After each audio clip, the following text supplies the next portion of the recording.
परिपाठांतर्गत वेळेवर दिल्या जाणाऱ्या विषयासाठी मी सादर आमंत्रित करते कोमलला।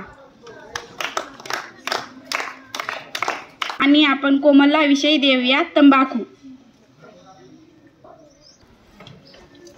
आज मला वेळेवर दिला जाणारा विषय आहे तंबाखू। तंबाखू आपण खाऊ नये, कारण की जे माणसं आपण जर गावात बघितले तर सर्व माणसं तंबाखू खातात। काही माणसं जे शिक्षण घेतलेले असतात तेच माणसं तंबाखू खात नाही, पण जे माणसं शिक्षण सुद्धा घेतलेले असतात ते सुद्धा काही प्रमाणात ते सुद्धा तंबाखू खातात। तंबाखूमुळे कॅन्सर सुद्धा होतो आणि तंबाखूमध्ये निकोटीन नावाचा पदार्थ असतो आणि तंबाखू हा खूप घातक पदार्थ आहे आणि तंबाखूमुळे काही माणसं मृत्यू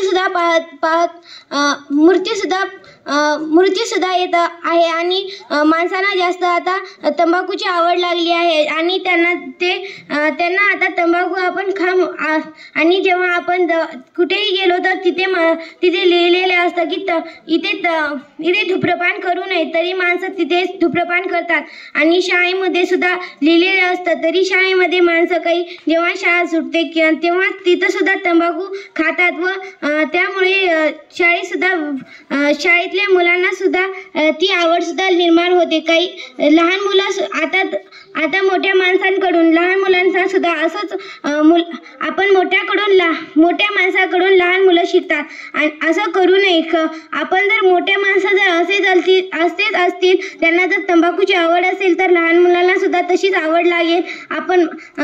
आपण म्हणतो बाप जसा बेटा तसंच आपण जी बापाला जर तंबाखू आवडत असेल तर तीच मुलाला सुद्धा आवडायला लागते आणि जर मोठे माणसं असं करत असतील तर लहान मुलं सुद्धा असंच करून सर्व माणसं जगात असे माणसं खूप तंबाखू खात आहेत आणि तंबाखूमुळे कॅन्सर सुद्धा होत आहे। आणि मी सर्वांना अशी विनंती करते की तंबाखू खाऊ नये। आपण आता शिक्षण घेत आहोत तर आपल्याला अशी आवडच लागू नये।